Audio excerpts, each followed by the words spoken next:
L'accusation en date, c'est un président dictateur. Vivons-nous en démocrature? Ben lui, je m'excuse, là, il n'aime pas la presse libre. Ouais. Il a une certaine admiration pour Poutine. Et là, il dit on ne doit pas respecter les institutions, on ne doit pas respecter la Constitution. Ça s'appelle un dictateur. Point final. Quel chef d'État n'a-t-il pas été qualifié de dictateur?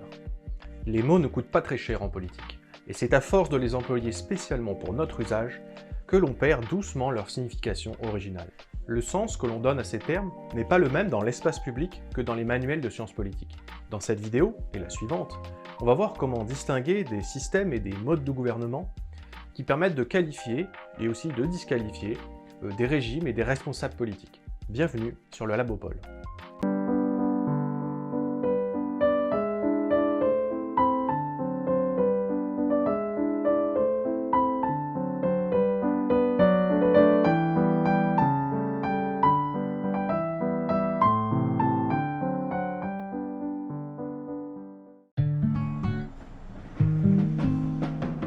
La tyrannie désigne l'exercice d'un pouvoir absolu et illimité dans le seul intérêt du tyran. Elle repose sur la force et la contrainte parce que ce pouvoir est imposé ou usurpé. Elle est née dans l'Antiquité grecque, mais on la retrouve aussi quelquefois dans le débat public contemporain. Il faut dire que depuis ses débuts, elle est aussi employée comme un terme polémique, utilisé dans des discours politiques. Des révolutionnaires criaient « mort au tyran » à l'adresse de Louis XVI. Et l'on retrouve cette accusation dans la Déclaration d'indépendance des États-Unis d'Amérique de 1776 à propos du roi d'Angleterre. Mais il a par exemple été utilisé par Alexis de Tocqueville, qui avertissait les démocraties du risque de tyrannie de la majorité. Les vrais tyrans sont rares, parce que les dirigeants d'aujourd'hui, même terribles et absolus, légitiment leur pouvoir d'une façon ou d'une autre, pour conserver les apparences, par le biais d'élections truquées par exemple.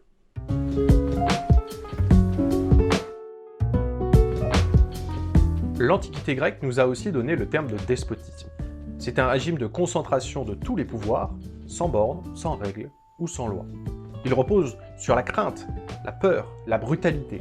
Mais à la différence de la tyrannie, il peut être, et il est souvent regardé comme légitime. À l'époque moderne, le despotisme était très à la mode.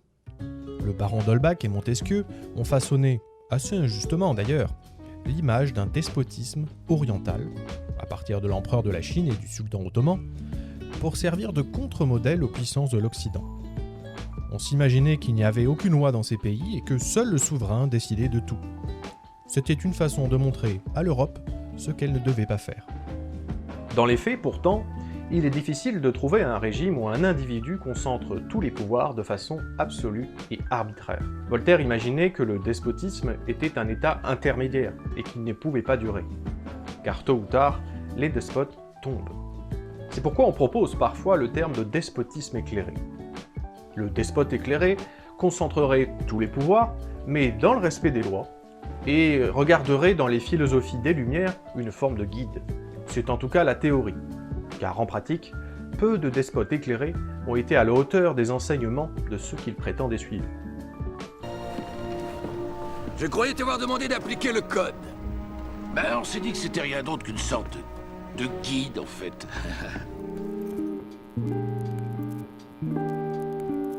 À peu près à la même époque, l'absolutisme est une catégorie très discutée. Si l'on suit Jacques Ellul, on peut observer dans une monarchie dite absolue 1. Que le pouvoir est autocratique, c'est-à-dire qu'il est sans limite et qu'il se fonde sur lui-même. 2. Que le bien et la vérité sont définis par le chef. 3.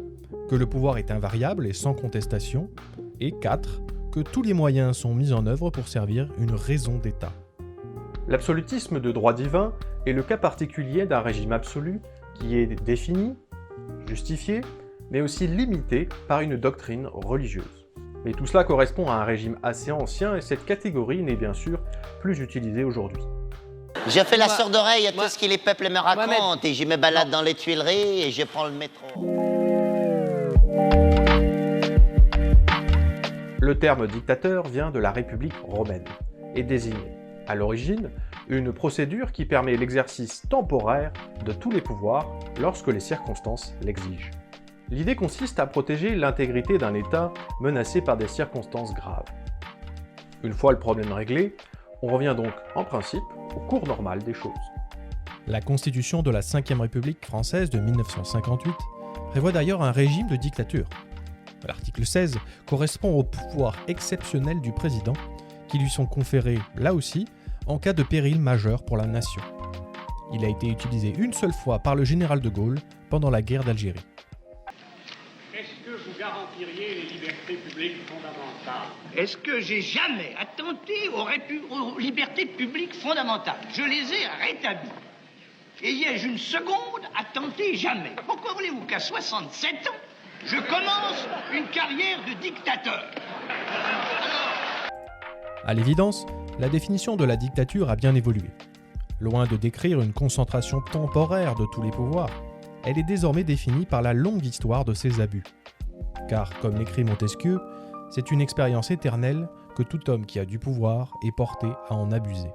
Si le terme a évolué, c'est bien sûr lié à l'histoire de la Rome antique.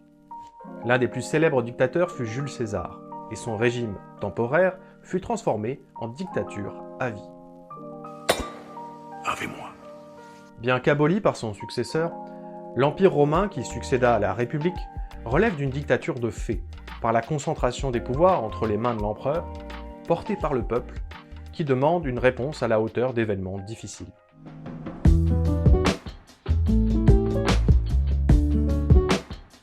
Nos démocraties sont perfectibles, et certaines plus que d'autres, mais aucune ne correspond vraiment aux catégories précédentes. Cela ne doit pas interdire les acteurs politiques et les citoyens de les employer pour qualifier telle ou telle pratique de tyrannique ou de despotique.